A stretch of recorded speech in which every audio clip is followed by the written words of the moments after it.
Aloha and good day. My name is Jürgen Steinmetz from eTurboNews, and this is a breaking news update. For more news updates and shows, please go to youtube.com/travel news group. youtube.com/travel news group. Here's our update. World leaders weigh in on the re-election of Italy president. The President of the Republic of Italy, Sergio Mattarella, was re-elected on January 29, 2022, at 10 p.m. The result was more than obvious. The head of state surpassed the 505 mark, which had a quorum of the eighth vote, and closed with 759 votes. After 7 black smokes, the white smoke finally arrived. After Sandro Pertini, he is the president elected with the most votes. The entire parliamentary arc, apart from Giorgia Meloni's Brothers of Italy party, which had Carlo Nordio as its presidential candidate, indicated Sergio Mattarella as a candidate that would be re-elected as head of state. All this after a week of skirmishes, negotiations, no agreements, announcements, and tearing from one side to the other. The leaders were unable to find a solution and sent the parliamentary group leaders to ask Mattarella for an encore. The plea was accepted, and the results of the eighth vote, after days in which, vote after vote, his name grew exponentially, the President of the Republic was elected in the form of Sergio Mattarella. How we got to the Mattarella bis. The Mattarella bis became the only possible way after the cross-party vetoes and the rupture of the center-right, who wanted to prove the candidacy of the President of the Chamber, Mari E. Casalati, then President Belloni, as head of the secret services of the Ministry of Foreign Affairs.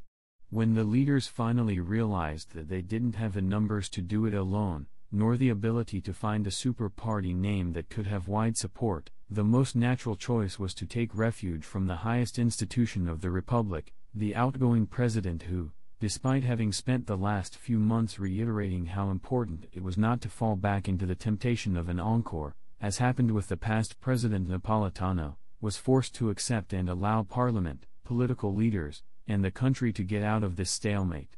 Presidents Maria Elisabetta Alberti Casalati, of the Senate, and Robert Fico, of the Chamber, to the Quirinale announced the victory of Mattarella. Said President Mattarella in his message at the end of the meeting with the presidents of the Senate, "I thank the presidents of the Chamber and the Senate for their communication. I would like to thank the parliamentarians and the delegates of the regions for the trust expressed in me. The difficult days spent for the election to the presidency of the Republic during the serious emergency that we are still going through, on the health, economic, social side, call for a sense of responsibility and respect for the decisions of Parliament.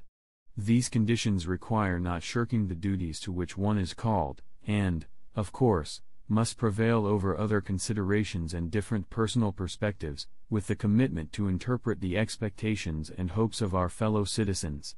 Prime Minister Mario Draghi said he was grateful to the President for his choice to comply with the wishes of Parliament, saying, "The re-election of Sergio Mattarella as President of the Republic is splendid news for Italians.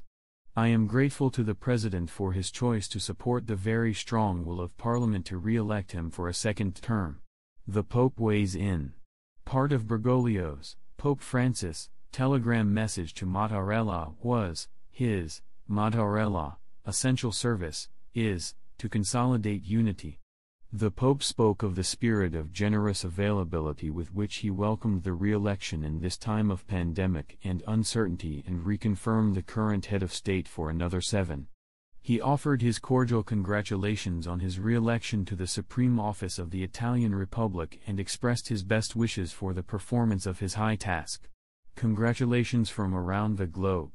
President of the European Commission, Ursula von der Leyen, congratulated Mattarella and said, "Italy can always count on the EU." The Northern League leader Salvini said, "Alliance needs to be clarified," and U.S. President Joe Biden assured that the two leaders, Mattarella and Draghi, will continue the efforts to further strengthen the ties between the United States and Italy and face the common challenges. Congratulations to President Sergio Mattarella on his re-election. The President of France, Emmanuel Jean-Michel Frédéric Macron, said, "Best wishes Sergio for your re-election." I am counting on you for a strong Europe. I know I can count on your commitment to live the friendship between our countries in this united, strong, and prosperous Europe that we are building."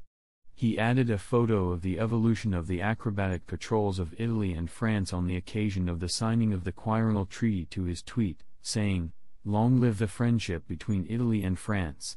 The official swearing-in of Italy President Mattarella will take place on February 3, 2022, at 3:30 p.m.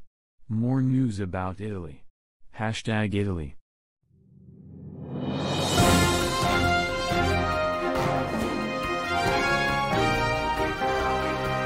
Thank you for listening to our news update. There's more on youtube.com/travel news group, or you can read us, of course, in going to our news portal at eTurboNews.com or travelnews.online.